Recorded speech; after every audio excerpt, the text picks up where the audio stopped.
Moving on, today we're going to go ahead and get inside of this unit. We're going to go over some of the sequence of operations. We'll identify some components, but we're also going to go ahead and show you how to do a power control board change. So if you've got a power control board, it's been sent to you, there is a procedure that you should follow to install the new power control board. You're going to want to know dip switch settings. Also, you're going to take a few of the numbers off of the internal settings on the power control board, write those down and put them into the new power control board. It's very simple. I'm going to show you how. Let's get started. Now, real quick before we get started on the inside of this water heater, I want to show you some of the connections on the bottom. You've got your return for your circulation system if you're using a dedicated circ line, hot and cold, right? Gas, we all know that. This right here, you've got your condensate drain. That's going to be hooked up to your condensation line. It's going to drip into a designated drain, floor drain, or outside. I prefer to drip the condensate outside. This does not have a built-in neutralizer, so if you're dripping into any type of metal, galvanized, copper pipe, you'll want to have a neutralizer installed. And this right here is how you can clean your condensate trap out. You simply remove that retaining clip, and with a pair of needle nose pliers, you can take that right out. Now, it's important to note that if you are cleaning this out on a water heater that's in service, you will want to put a bucket or a large bowl under here. Water will come out of there. It's not very much, less than a pint. Catch that in your bucket or your bowl. It may be dirty, it may be slimy. That's okay. Just go ahead and get it, clean it out. Then you're going to put your pin back in when you're done. Make sure that it lines up on both sides. Press it in. And that's all it is to cleaning the condensation trap out. Now, moving right along, we're going to take the front panel off of this.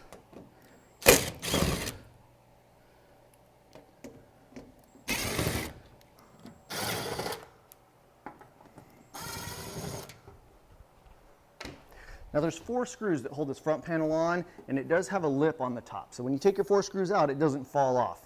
I like that about this particular model. So once you get your screws out, you can simply gently lift up and go ahead and set that off to the side. Okay, let's start off with doing the power control board and the steps needed to replace that. Now we've got our front panel off and our power control board sits right here. There's a large bracket that attaches to. To remove the power control board, it's just a couple of screws. Okay. There's a few steps we want to follow when we do our power control board. Now we've got our new one here in our box, so we're going to go ahead and open that up.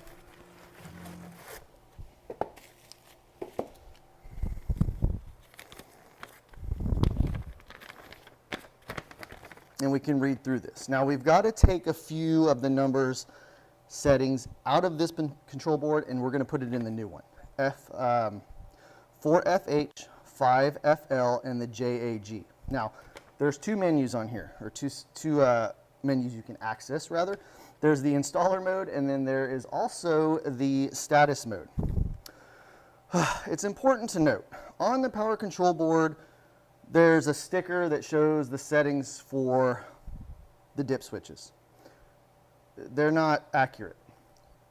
The instructions that come with this power control board are not exactly accurate either, but that's okay. I'm going to tell you how to get the settings accurately. The first step says to close the gas control valve, shut the water off. We do not have gas or water to this unit, so we're okay there. Turn power on to the unit if it is off. All right, that right there is where we're going to start with some misinformation.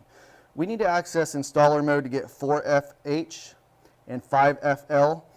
That is done with the display off. Turn your display off. Hold down your menu button. There's your menu. 1EH, 2CE, 3FC, 4FH, 30.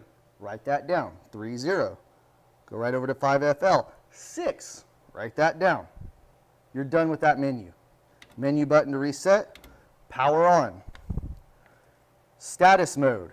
That's done with the power onto the control board, and you just hold the menu button. Okay, goes to AGA. We want to go down to JAG, which is almost at the end. right there, and that's 0. Write that down. Go back. We've got our readings. Power off. Light goes out. Do not attempt to touch, move, modify anything to this power control board while the power is on. It can damage it. It will shock you. Trust me, I know. All right, removing the power control board. Disconnect all of your plugs from the power control board. There's no need to try and take pictures before or after. These plugs will only plug in to the designated plug they were made for. Okay? 2 screws. Phillips head, one on the left and one on the right. And drop the screw. All right. Here's our old power control board. Came right out, no issues. You take your new power control board, set it in place, and reinsert and reinstall your screws.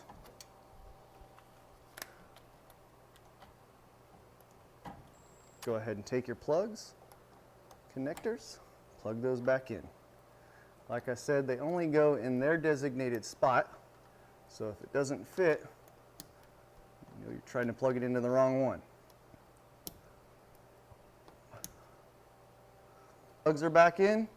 Now let's look and see what our instructions say for dip switches. This information on the instructions that come with the power control board are the most accurate you'll have, and it looks like the number 1 dip switch is in the down position. Interestingly, these dip switches are mounted on the power control board upside down, so try not to focus too much on that and just whether or not the switch is up or down. Number 1 is down. That signifies that we've got 199,000 BTU heater. That's what this is. If it was a 180, we would have that in the up position. The other one is going to be dip switch position number 5. It's going to be down for natural gas and up for LP. We are LP. That is in the up position. We're set. Now, power on. Let it go through its startup procedure. Air gas mixture valve is going to spin. That's good. LED is illuminated.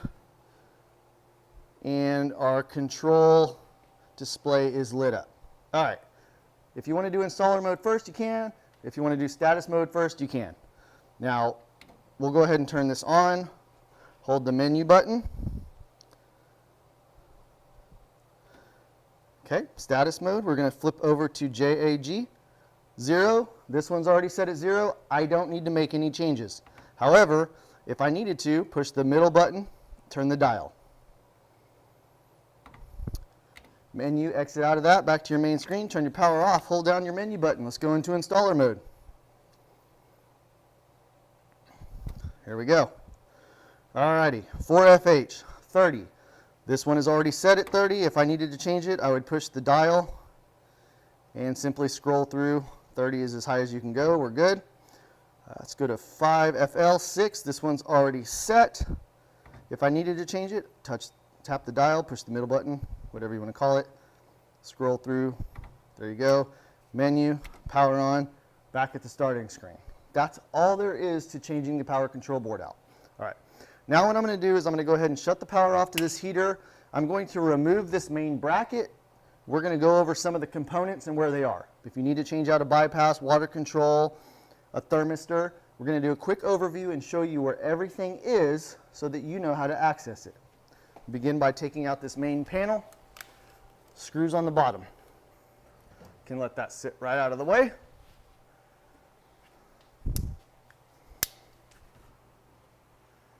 Okay, and here we go. Starting at the bottom, right behind the power control board in the bracket, these 2 sensors here are going to connect to a little area where water can collect. If there's any type of condensation, leak, rain, whatever, water makes its way into the cabinet, that's going to collect right here.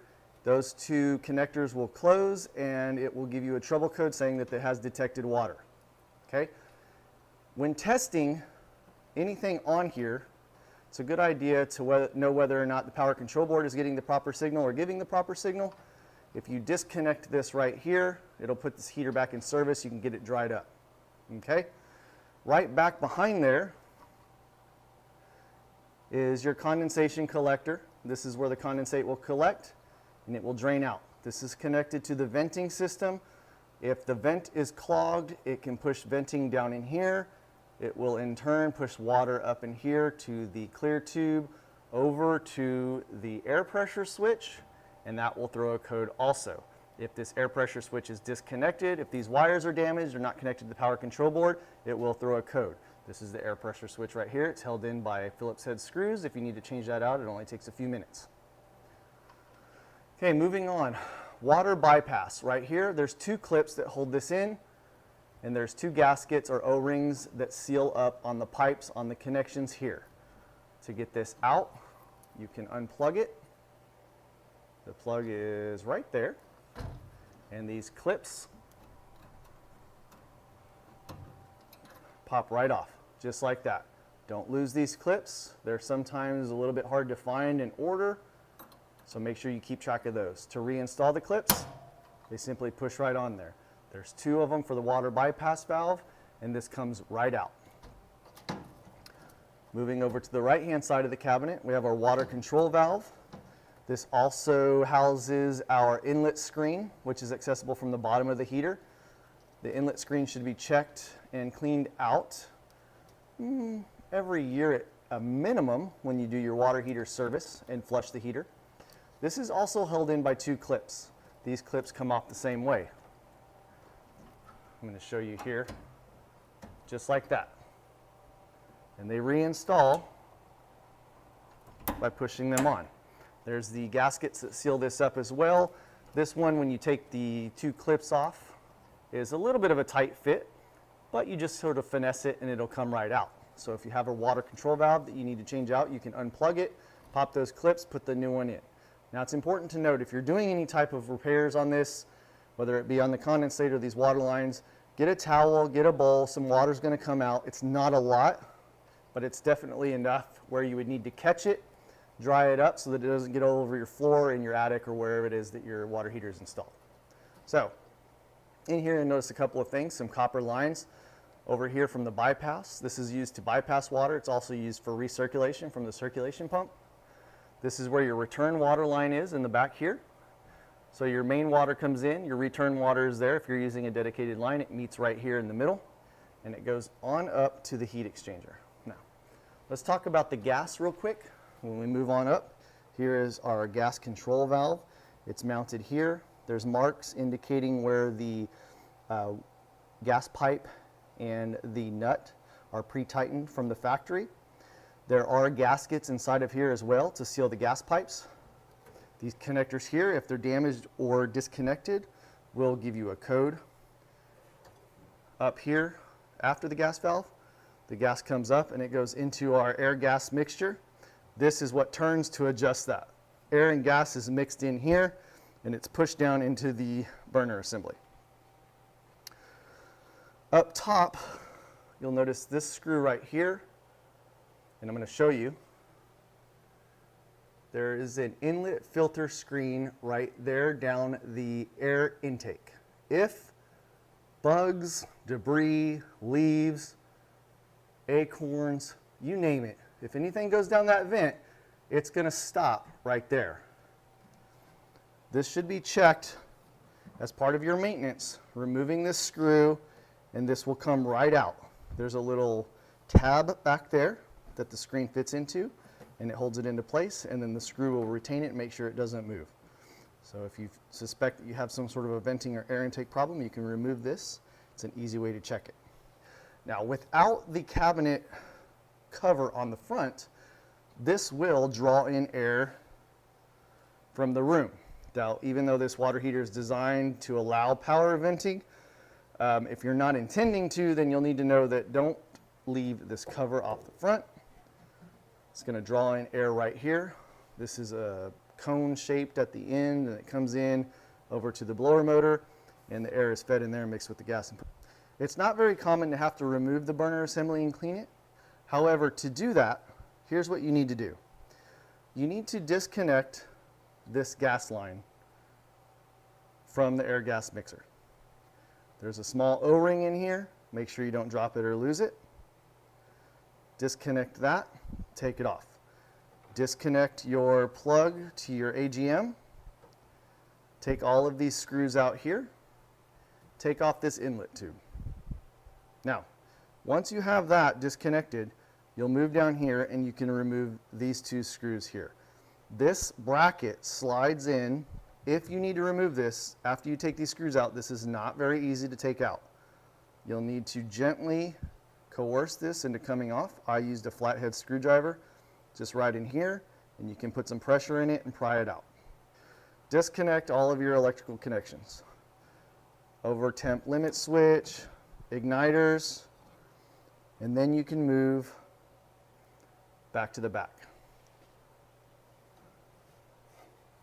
These two screws here are connected to a bracket that holds the burner assembly. They are also on this side behind the blower motor. Once this is removed, you'll be able to see those. You're going to remove this front plate. Some screws here, and then there's two on each side. This bar will come right out. Once you have all of this removed, there's 6 screws holding this burner assembly down. 3 on the front, 3 on the back. The one on the back left is not easy to get to. I used an offset screwdriver like this to be able to reach back in there and take it out. A standard, 5 or 6 inch screwdriver is just not going to fit. You're not going to have the room for it. So once you get those out, this in theory will come off. There's 2 important things to note.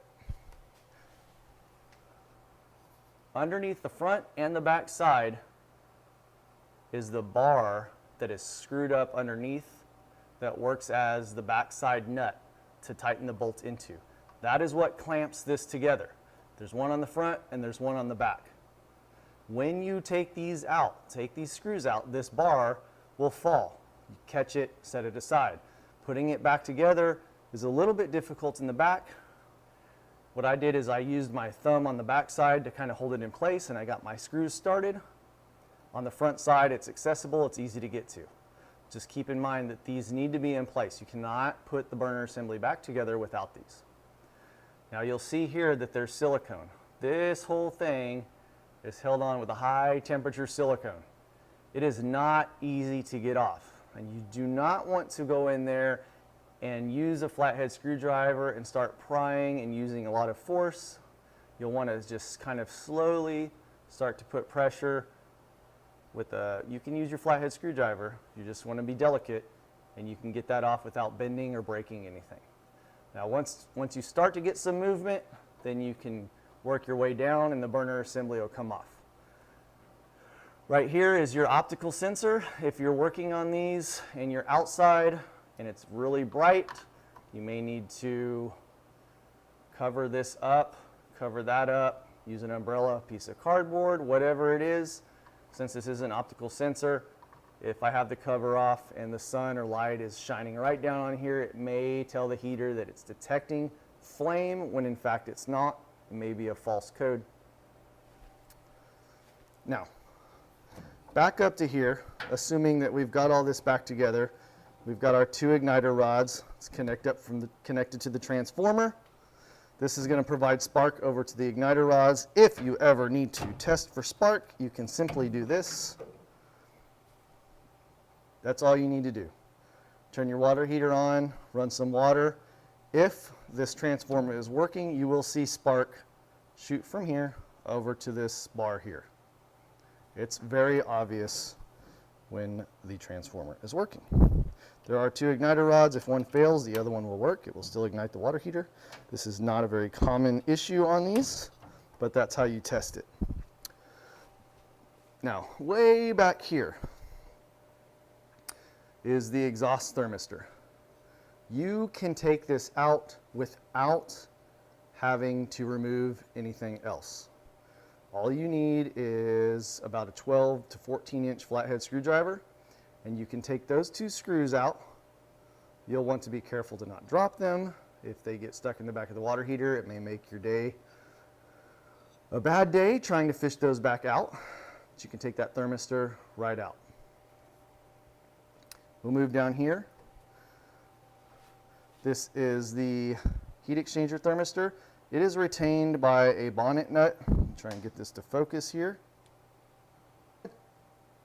Now when you take this thermistor out, you remove this nut, and all you have to grab onto is the black wire.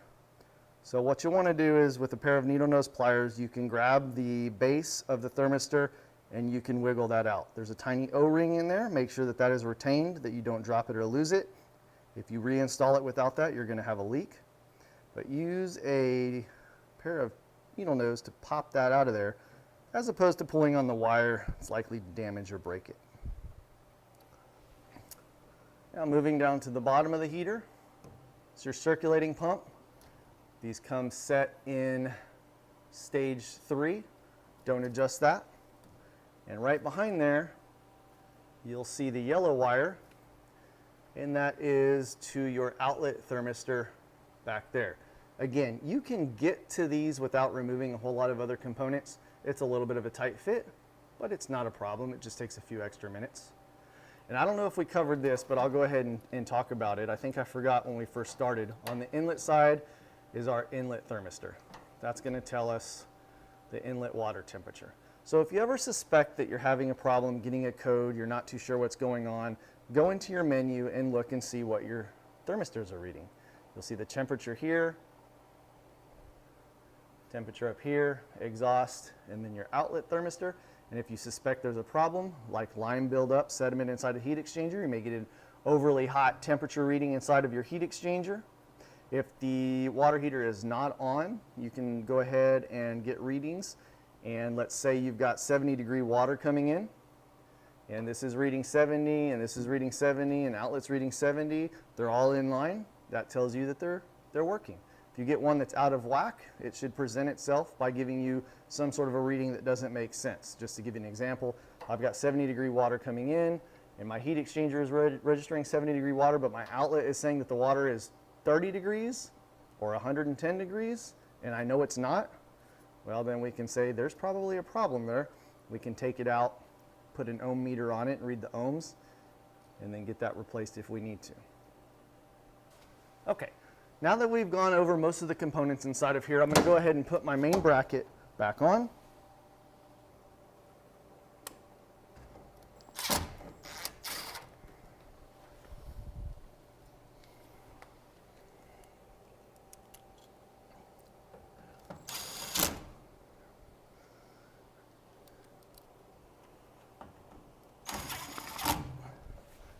Okay.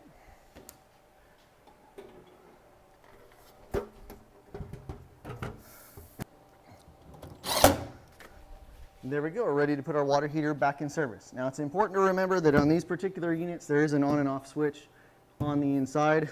If you ever find that when you go to turn your water heater on or off and you're not getting power, it is possible that that off switch was left off on the inside, so you'll have to take the panel off and you can correct that. But that's all there is to this water heater. It's an extremely sturdy and reliable water heater. Changing out the power control board is something that's done on these from time to time, and as you saw, it's extremely simple to do. That's it for today. We'll see you next time.